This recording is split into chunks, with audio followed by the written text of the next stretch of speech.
Best visual എഫക്റ്റിനുള്ള Oscar കിട്ടിയ സിനിമയാണ് life of pi. എന്നാൽ ആ ഓസ്കാർ അവാർഡ് വാങ്ങുന്നതിന് 2 ആഴ്ച മുന്നെയാണ് സിനിമയുടെ VFX ചെയ്ത rhythm and hue studios bankruptcy file ചെയ്യുന്നത്. കൊമേഴ്ഷ്യൽ സക്സസ് ആയ ലൈഫ് ഓഫ് പൈ അല്ല സിനിമയുടെ നാശത്തിന് കാരണം. പിന്നെ എങ്ങനെ ആ കമ്പനി നഷ്ടത്തിലായി? Charlie Chaplin, DW Griffith, Mary Pickford, Douglas Fairbanks എന്നിവർ ഒരുമിച്ച് ഫൗണ്ട് ചെയ്ത പ്രൊഡക്ഷൻ കമ്പനിയാണ് യുണൈറ്റഡ് ആർട്ടിസ്റ്റ്സ്. 1919 അവർ അങ്ങനെ ഒരു വെഞ്ചർ സ്റ്റാർട്ട് ചെയ്തത് ആർട്ടിസ്റ്റിക് താല്പര്യങ്ങളെ കൊമേഴ്ഷ്യൽ സ്റ്റുഡിയോകളിൽ നിന്നും സംരക്ഷിക്കുക എന്നൊരു ലക്ഷ്യത്തോടെയായിരുന്നു. എന്നാൽ ഒരൊറ്റ സിനിമയുടെ പരാജയത്തോടെ പ്രൊഡക്ഷൻ ഹൗസ് തന്നെ വിൽക്കേണ്ടി വന്നു. ഇത്തരത്തിൽ ഒരു സിനിമ കാരണം, അവയുടെ പരാജയം കാരണം പൂട്ടിപ്പോയ, അടച്ചുപൂട്ടലിന്റെ വക്കിലെത്തിയ പ്രൊഡക്ഷൻ ഹൗസുകളും കമ്പനികളും അനവധിയാണ്.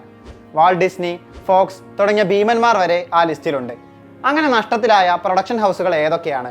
എന്തായിരുന്നു അതിന് കാരണം? ഹോളിവുഡിന്റെ സ്ട്രക്ചർ തന്നെ മാറ്റിമറിച്ച, അമേരിക്കൻ ഫിലിം ഇൻഡസ്ട്രിയെ ഏറ്റവും കൂടുതൽ സ്വാധീനിച്ച പ്രൊഡക്ഷൻ ഹൗസ് ആയിരുന്നു യുണൈറ്റഡ് ആർട്ടിസ്റ്റ്സ്. ധാരാളം ഇൻഡിപെൻഡന്റ് സിനിമകൾക്ക് പ്രചോദനമായ പ്രൊഡക്ഷൻ ഹൗസിനെ 1981 ഒരു ഭീമൻ കമ്പനി ഏറ്റെടുത്തു. ഇന്ന് ആമസോണിന്റെ കൂടെയുള്ള അന്നത്തെ MGM, Metro Goldwyn Mayer, the Circus, Rocky, തുടക്കകാലത്തെ ജെയിംസ് ബോണ്ട് സിനിമകൾ, അങ്ങനെ ഹോളിവുഡിലെ പല ക്ലാസിക്കുകളും സമ്മാനിച്ച സ്റ്റുഡിയോയുടെ ഇൻഡിപെൻഡൻസ് അതോടെ അവസാനിച്ചു.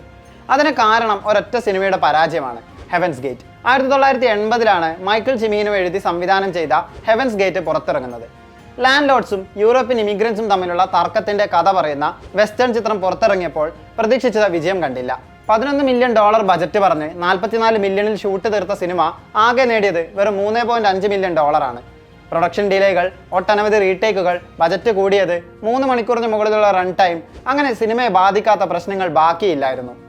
ഈ പരാജയം യുണൈറ്റഡ് ആർട്ടിസ്റ്റിനെ നഷ്ടത്തിലാക്കി, MGMനെ വിൽക്കേണ്ട അവസ്ഥയിലെത്തിച്ചു. പിന്നീട് കമ്പനിയുടെ പേര് നിലനിന്നെങ്കിലും ഫൗണ്ട് ചെയ്ത സമയത്തെ ആശയം ഇല്ലാതായി. സിനിമകളിൽ തങ്ങൾക്കുള്ള സ്വാതന്ത്ര്യം MGMനെ അടിയറവ് വെച്ച് ഹോളിവുഡിലെ മോസ്റ്റ് ഇൻഫ്ലുവൻഷ്യൽ സ്റ്റുഡിയോ നിലനിന്നു. ടൈറ്റൻ AE, ഫോക്സ് ആനിമേഷൻ സ്റ്റുഡിയോസിന്റെ രണ്ടാമത്തെയും അവസാനത്തെയും മാത്രം സിനിമ. 75 മില്യൺ ബജറ്റിലെത്തി പകുതി മാത്രം നേടിയ സിനിമയുടെ പരാജയത്തോടെ പുറത്തിറങ്ങി 10-ാം ദിവസം ഫോക്സ് ആനിമേഷൻ സ്റ്റുഡിയോ അടച്ചുപൂട്ടി. വീക്ക് മാർക്കറ്റിംഗും കോമ്പറ്റീഷനുമായിരുന്നു പരാജയത്തിനുള്ള പ്രധാന കാരണം. ഓഡിയൻസ് ട്രഡീഷണൽ ആനിമേഷൻ സിനിമകളിൽ നിന്ന് CGI സിനിമകൾക്ക് കൂടുതൽ ഫോക്കസ് നൽകുന്ന ട്രാൻസിഷൻ പീരീഡിലായിരുന്നു ചിത്രത്തിന്റെ വരവ്.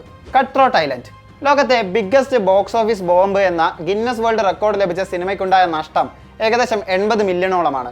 പിന്നീട് ഈ റെക്കോർഡ് ഡിസ്നിയുടെ ജോൺ കാർട്ടറിന് ലഭിച്ചു. 1995 cutthroat island marketing cost, മോശം റിവ്യൂ എന്നിവയെല്ലാം കൊണ്ട് പരാജയപ്പെട്ടു.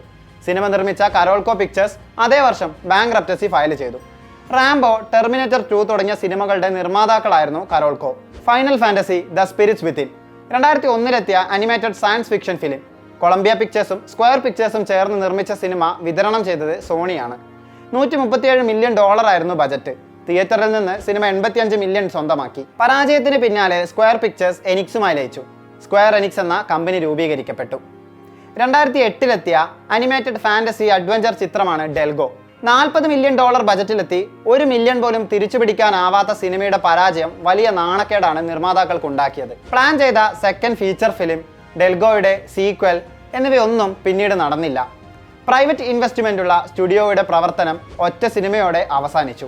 VFX മേഖലയിലെ പല പ്രശ്നങ്ങൾ കാരണമാണ് ലൈഫ് ഓഫ് പൈ സിനിമയുടെ വിഷ്വൽ എഫക്ട്സ് ചെയ്ത റിതം ആൻഡ് ഹ്യൂസ് പ്രവർത്തനം അവസാനിപ്പിച്ചത്. സിനിമകളിൽ പ്രധാന പങ്ക് വഹിക്കുമ്പോഴും അതിനനുസരിച്ചുള്ള വേതനം ലഭിക്കാത്തത് VFX ഇൻഡസ്ട്രിയെ മൊത്തം അക്കാലത്ത് വല്ലാതെ പ്രശ്നത്തിലാക്കിയിരുന്നു. ഇത് ഓസ്കാർ വേദിയിൽ അടക്കം വലിയ ചർച്ചകൾക്കും വഴിവെച്ചു. ഇതൊക്കെയാണ് പരാജയമായി സ്റ്റുഡിയോകൾ അടച്ചുപൂട്ടേണ്ട അവസ്ഥയിലെത്തിച്ച സിനിമകൾ. ഇവയിൽ പല സ്റ്റുഡിയോകളും ഇന്ന് പ്രവർത്തിക്കുന്നില്ല.